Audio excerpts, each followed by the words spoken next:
20 വർഷം മുമ്പത്തെ പാരന്റിങ് എടുക്കുകയാണെങ്കിൽ കുട്ടികളെ ഡിസിപ്ലിൻ ആക്കാൻ വേണ്ടിയിട്ട് അവർ അടിക്കുക, വഴക്ക് പറയുക എന്നതൊക്കെ കുറച്ചും കൂടെ കോമൺ ആയിട്ട് കണ്ടിരുന്ന ഒരു സൊസൈറ്റി ആയിരുന്നു അന്ന്.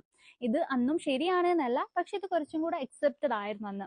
പക്ഷെ ഇന്ന് നമ്മൾ കുട്ടികളെ അടിക്കരുത് അല്ലെങ്കിൽ വഴക്ക് പറഞ്ഞ് അവരെ ഡിസിപ്ലിൻ ചെയ്യരുത് എന്ന് പറയുന്നതിന് പല റീസൺസ് ആണ്. ഇതിന്റെ മെയിൻ ആയിട്ടുള്ള റീസൺ എന്ന് പറയുന്നത് നമ്മൾ വളർന്ന ആ ഒരു എൻവയോൺമെന്റിലല്ല നമ്മളെ കുട്ടികൾ വളരുന്നത്.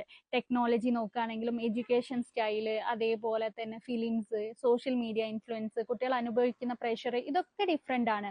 ജസ്റ്റ് നമ്മളെ കാലത്ത് നമ്മളെ ഫ്രണ്ട്സിനെ ഒന്ന് എടുത്തു നോക്കും. നമ്മൾ അയൽവക്കത്തുള്ള കുട്ടികളോ അല്ലെങ്കിൽ നമ്മളെ സ്കൂൾ മേറ്റ്, ക്ലാസ്മേറ്റ്, ഇതൊക്കെ ആയിരിക്കും നമ്മളൊരു ഫ്രണ്ട്സിന്റെ ഗ്രൂപ്പ് എന്ന് പറയുന്നത്.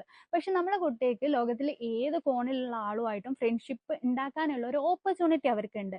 അതേപോലെ ഇപ്പോൾ പഠിക്കുന്ന കാര്യത്തിലായാലും നമ്മൾ ബുക്ക് നോക്കി പഠിച്ച ആൾക്കാരാണ്, നമ്മളെ കുട്ടികളോ പഠിക്കുന്ന ഡിജിറ്റലി.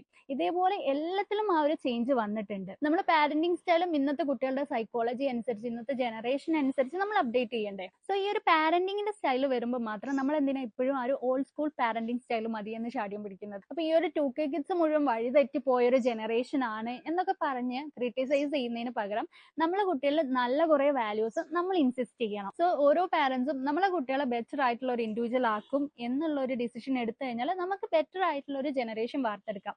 സോ അതിന് നിങ്ങൾ റെഡിയല്ലേ? ആണെങ്കിൽ യെസ് എന്നൊന്ന് കമന്റ് ചെയ്യുക. ബാക്കിയുള്ള പാരന്റ്സിന് ഈ ഒരു വീഡിയോ ഒന്ന് ഷെയർ ചെയ്ത് കൊടുക്കുക. Happy parenting.